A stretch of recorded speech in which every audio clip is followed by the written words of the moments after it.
சிவபெருமானின் வாகனமாகவும் சிவஞானத்தின் முதல் குருவாகவும் விளங்குபவர் நந்தி தேவர். நந்தி தேவரின் பிறப்பு ஒரு சாதாரண நிகழ்வு அல்ல. அது தவம், பாவ விமோசனம், சிவபக்தி ஆகிய அனைத்தையும் ஒன்றாக கொண்ட ஒரு தெய்வீக வரலாறு.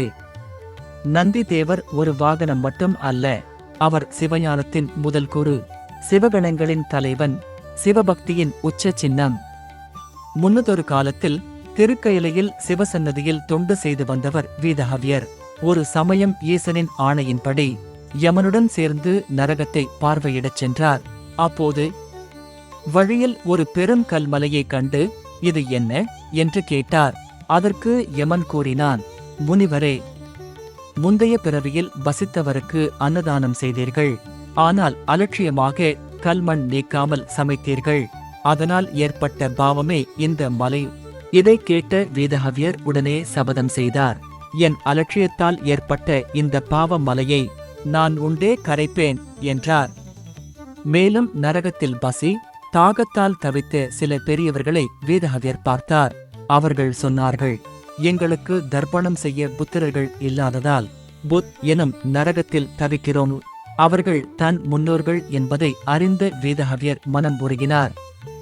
மீண்டும் கைலைக்கு திரும்பிய வீதஹவ்யர், எம்பெருமானே, என் பாவத்தை தீர்க்கவும் என் முன்னோர்களை களைத்தேற்றவும் நான் பூலோகம் சென்று பிறக்க அருள் புரியுங்கள் என்று வேண்டினார். சிவபெருமான் ததாஸ்து பவ என்று அருளினார். அடுத்த பிறவியில் திருவையாற்றில் அந்தண குலத்தில் சீலாதர் என பிறந்தார். பாவம் தீர்க்க கல்லையே உணவாக உண்டு கடும் தவம் செய்தார். அதனால் அவரது பாவம் முற்றிலும் நீங்கியது. சீலாதர் சித்திரவதியை மணந்தார். ஆனால் அந்த தம்பதியருக்கு புத்திரர் இல்லை. அதனால் சீலாதர் ஈசனை நோக்கி தவம் செய்தார். ஈசன் கூறினார், சைலமலையில் புத்திரகாமேஷ்டி யாகம் செய் என்றார். அந்த யாகத்தில் பொற்கொழு பூட்டிய கலப்பையால் உழுதபோது ஒரு தங்கப்பெட்டி வெளிப்பட்டது. அதில் அணிகலன்கள் அணிந்த ஆண் குழந்தை இருந்தது. அந்த குழந்தைக்கு பெயர் ஜபேஸ்வரன்.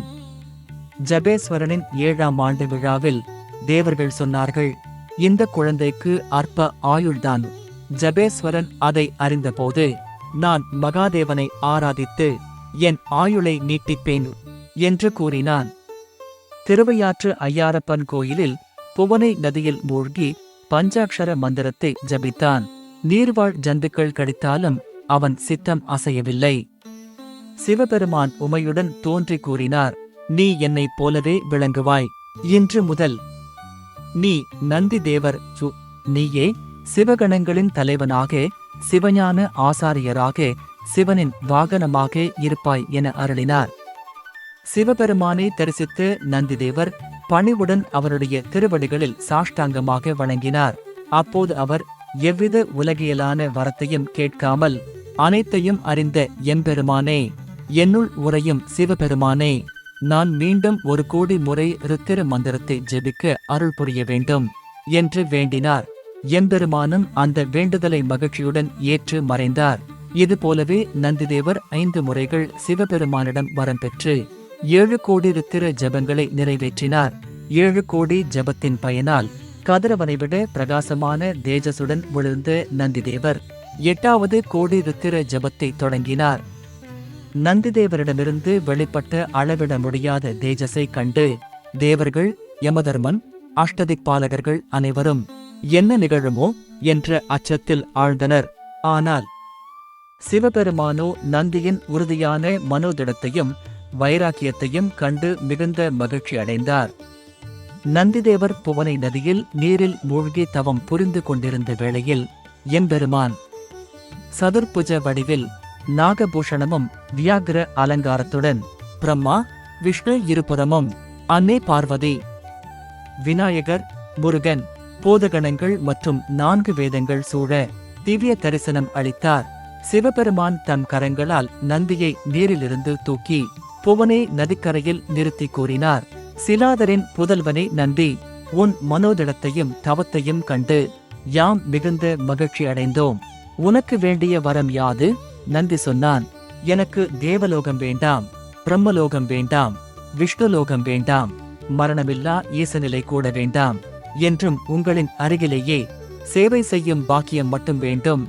மேலும் என் முன்னோர்களுக்கு மோட்சம் அருள வேண்டும். நந்தியின் உச்சமான பக்தியைக் கண்டு எம்பெருமான் பேரானந்தம் அடைந்து கூறினார், நந்தி, நீ என் மைந்தர்களில் ஒருவன். உன்னை நினைப்போருக்கு மரண பயம் இல்லை. எனக்கு நிகரான பராக்கிரமம் உடையவன், சிவகணங்களின் தலைவன் என்று வரமளித்தார். மேலும் நந்தி கேட்டபடி அவன் முன்னோர்களுக்கும் மோட்சம் வழங்கினார். இந்த புராண நிகழ்வின் அடிப்படையில்தான் சிவன் கோயில்களில் இன்று வரை நந்தியின் காதில் வேண்டுதல் சொல்லும் வழக்கம் உள்ளது. அதன் காரணம், நந்தி சிவனின் நேரடி தூதர். சிவன் தியானத்தில் இருப்பதால் நந்தியின் மூலம் வேண்டுதல் நேரடியாக ஈசனிடம் சேரும் என்ற நம்பிக்கை.